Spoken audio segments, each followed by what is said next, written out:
Do you meditate, John? I used to meditate a lot. Now I'm more big into visualization.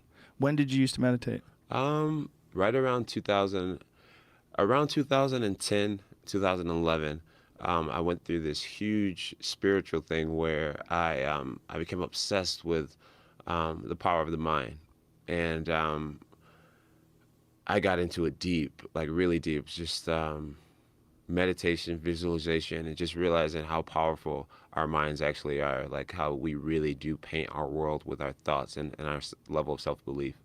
And so, right around 2010, um, I just took myself to this different mental level where I took myself from being an average Joe, average-minded, to actually believing that I was and believing that I could be that I could be the GOAT and be the greatest and never lose. Into like I took myself to a different place mentally, and a lot of it came from um, mental practice and meditation and visualization and just seeking knowledge from people who are strong believers, guys like um, Les Brown and Tony Robbins and guys like that. I just became really obsessed with just learning about the power of the mind. So I used to meditate. Now I just kind of I have a lot of things that stuck with me, a lot of ways of believing that stuck with me that just subconsciously I know uh, who I am, what I'm capable of, and how I believe, and how powerful my mind actually is.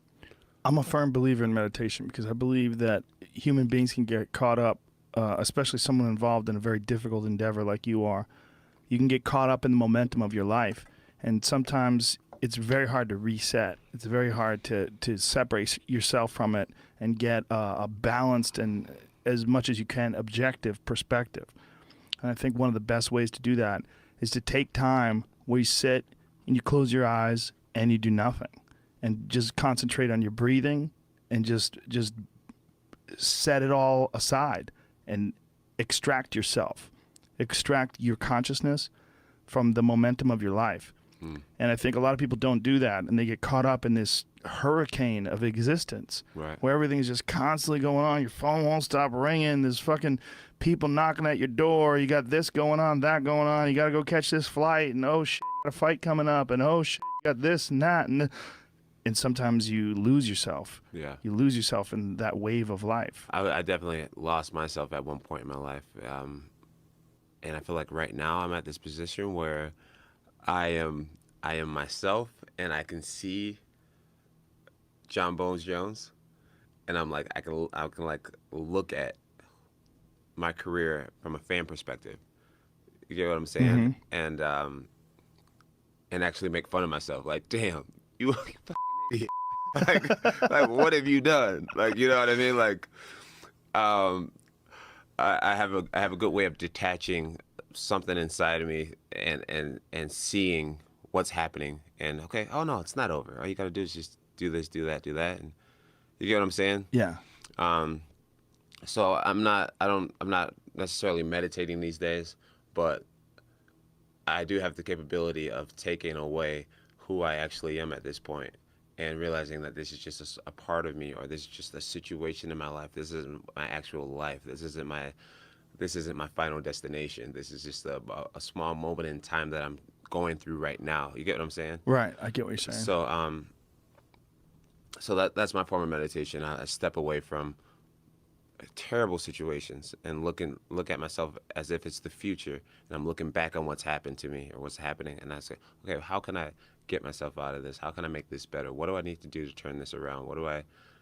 You get what I'm saying? Right. No, I Instead do of get what you're being saying. completely immersed in the moment and thinking that, oh, I can't get out of it, like, you know. So Show him that ear. So with Rampage Jackson, I kept having these nightmares that I would get knocked out. And no matter how the fight played out, I would always get knocked out. And it was always within the first 30 seconds of the fight. So, you know, one scenario I'd run out, he'd run at me, swing a huge overhand right. The other, he would throw a right uppercut. And then another dream, it was a left hook. And I couldn't avoid this inevitable knockout that I was going to experience in the first round.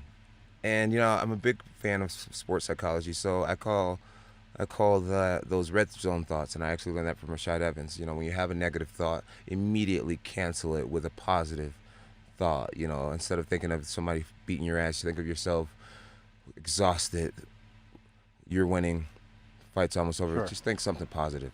And I just couldn't avoid these images and actual nightmares of Rampage Jackson knocking me out. So on fight night, I felt like I was going to get knocked out, and I felt like this was coming for me. I felt like energetically, like I was getting these signals from a higher power that, like, John, this is going to happen to you tonight.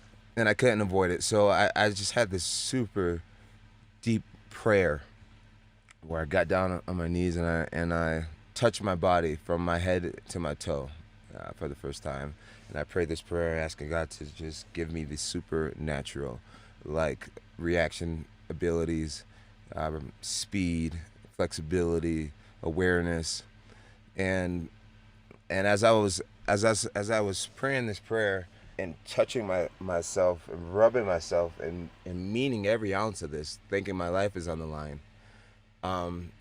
I noticed, looking at myself, that I was covered in feathers. I was covered in white feathers. Like a hallucination? It wasn't a hallucination, man. It was Real as fuck to you. it was very real to me. It was very real to me. I could see myself covered in, like, there was like small feathers in between my fingers, and I was covered in feathers, and they came up like to my neck, and my face was still like normal, not in feathers, but my hands and feet were covered, and I felt like I was like this fighting thing that wasn't earthly, almost, and I like felt this surge of energy, power, Sure. flexibility, mental acuity and awareness and sharpness that I had never experienced before. And I like jumped off my knees and like landed on both feet immediately, and I was just like, woo! Woo! And I was just, Wendy's like, my coach was just looking at me like they could feel like, okay, he is pumped up. And Coach Winkle John's like, let's hit. And immediately I kicked the pad, and it was like, boom. And it was like, whoa. And like my kicks were lightning fast, and I didn't need to stretch anymore. I didn't need to warm up my lungs anymore. My kicks were going up high. I was jumping higher. I was kicking faster and higher. It was an unbelievable experience, and I actually was able to hang on to this feeling and this illusion of myself being in this alter ego all the way through the cage, all the way through my walk to the cage. And I felt like in that Rampage Jackson fight, I walked into that fight as this feather man for the first time, and my idea to crawl towards him was the only thing that had it happen in all my nightmares, right? Because in every fight I started on my feet. So something just said, get on your knees and crawl up to him. And then automatically the dream voids itself of him knocking you out immediately, right? So I did that, and I got to kind of, I don't know, fight in an alter ego kind of state, and it was super powerful. Now to this day, I say that same kind of prayer over myself, and I believe that I transform into something. I love that shit. I got a million things like that, Yeah. you know? When you were in that fight, was time slowed down for you? Were you kind of like... Things weren't slowed down, but you get to this belief place that you are more than human at the moment, and then you believe that things, as far as just on every realm, are not designed to go against you at this moment. This is Cool. You're actually living in your actual purpose at this moment. This was exactly what you're designed and born to be doing.